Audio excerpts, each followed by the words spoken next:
having a loss like this, where you've lost so many infantry in one go, specifically infantry who were lost during this advance, it's going to be tough for the Russians to regroup. And it's infantry from lots of different units. And some of these units had already been fighting in Kursk, and they had been very severely weakened during that fighting in Kursk. So the Russians are definitely going to have to spend some time in this sector regrouping and thinking about how they go forward next. I mean, obviously, Russia still has a very significant manpower advantage. Pokrovsk is still in a difficult situation because it is nearly surrounded by the Russians, although this has improved that. But also because the Russians have been bombing it so hard with very heavy aviation, it means that there's less and less cover for the Ukrainian soldiers defending that town. And in previous instances, we've seen that Ukrainian towns and cities have fallen simply because the Russians are able to reduce them to rubble and there's nowhere left to hide.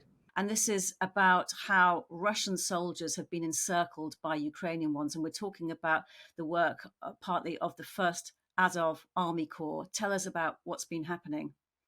So early last month, the Russians broke through Ukrainian lines towards Dobropilya, and they were moving to encircle the town of Pokrovsk, which they've been seeking to capture for some months now, and looking like they might achieve that goal finally. And this is the kind of culmination of Putin's summer offensive, where all of his resources have been focused really in taking this key garrison town of Pokrovsk. The Ukrainians were in disarray. They didn't know where the neighboring units were. They didn't know how to stop this breakthrough of the line. And the Azov First Army Corps was sent in to reinforce this sector and basically take over the disparate brigades there and coordinate the defense better. And through a very clever active defense and maneuver warfare of the kind we haven't seen really since the Kursk invasion, they established a blocking line to stop the Russian infantry moving any further. And then through flanking attacks, they have created bottlenecks in 3 places along the Russian lines and encircled Russian soldiers, Russian infantry who had moved further than artillery and drone support, and started methodically wiping them out in those pockets. And the brigade, the Corps, has claimed they have already killed in these pockets more than 3,000 Russian soldiers, which is a really significant number of infantrymen. Infantry increasingly hard to come by these days. But not only that, the Russians, not realizing where the Ukrainians had taken up positions, continue to send reinforcements to what they thought were Russian positions, where they were ambushed by the Ukrainians. And the Ukrainians told about how in one case, Russian artillery units being dragged by a truck just drove up to a Ukrainian position, thinking that they were reinforcing a Russian position, and were immediately just wiped out by the Ukrainians. So the Ukrainians look like they are on the brink of a pretty tactically significant victory here. It may not change what happens to Pokrovsk in the long term, but clearly that's been recognized by President Trump in his recent change in rhetoric. And this, we think, is why he suddenly thinks that Kiev can actually win the war if it's given the resources it needs. He has been thinking and wondering what President Zelensky said to Donald Trump when they were in that meeting on the sidelines of the UN General Assembly. Do you think that this is exactly the kind of thing he was talking about then? I think the US military is very well briefed on what their allies are doing in Ukraine. And I think they have good information from the ground, and they can see the strategic and the tactical picture very well. So whether Trump was briefed by his own military, he kind of suggests that he's read into it and he's been briefed by his military.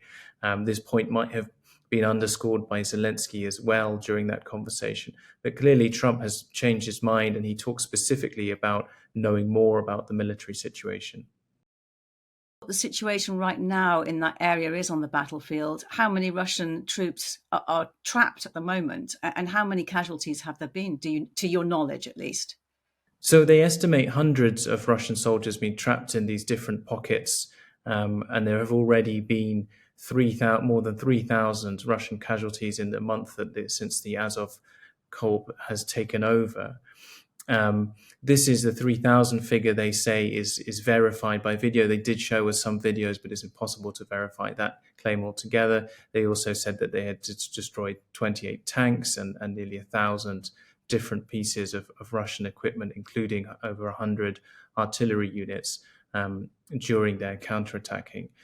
So it does look like something that has been a pretty positive experience for the Ukrainians. We can also see Russian military bloggers expressing alarm at how these hundreds of troops who are still encircled in those positions. And it also does allow some leeway for Ukraine to now make territorial gains of its own and retake some lost positions if it can pursue counterattacks further into Russian-held territory. Of course, the danger is that in any situation where an army is attacking in this kind of war, where there are so many drones in the air, that as soon as you move forward, you become more exposed and your logistical lines are more exposed. And of those trapped Russian soldiers that you talked about, what's Ukraine's position? What are they doing? Are they just leaving them there, or what is their position on this? So the Ukrainians say that the Russians probably can sit there for a further month because of the way that supplies can be brought in by drone. That's about usually how long soldiers can survive with drone drops of food and water before they become pretty malnourished. You can't really get that much stuff in via drone drops. They are obviously continuing to hit them with drone and artillery and troops, actually infantry troops moving up and clearing villages. There is house-to-house combat there. But the Ukrainians said that they probably would allow a channel for some of the Russians to withdraw, because they understood that if they try to completely cut off these Russians, then they will fight harder rather than trying to withdraw. And that would be more problematic for the Ukrainians, who would expend more lives in trying to take out these remaining Russians. Generally speaking, how difficult it is at the moment to make changes, to win or lose ground on the battlefield when there is actually no clear front line at the moment?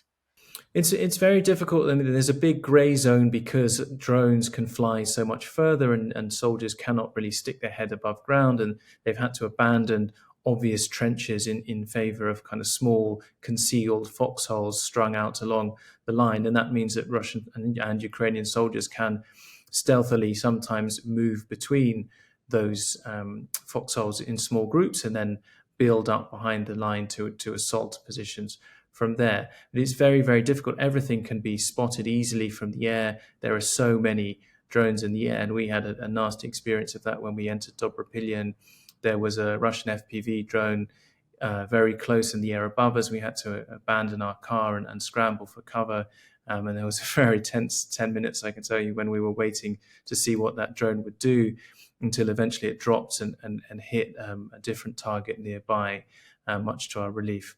But that kind of thing is a recurring experience for Ukrainian and Russian soldiers, and being outside even for a short period of time, it's always astonishing how empty the streets are in these cities. You know, there are people living there, there are a lot of soldiers garrisoned there, but movement outside is very, very dangerous, so people try to avoid it. You've been watching Frontline for Times Radio. If you'd like to know more about the war in Ukraine, you can subscribe and sign up for a membership. You can also get more analysis by listening to Times Radio or read thetimes.com. But for now, thank you for watching. Bye-bye.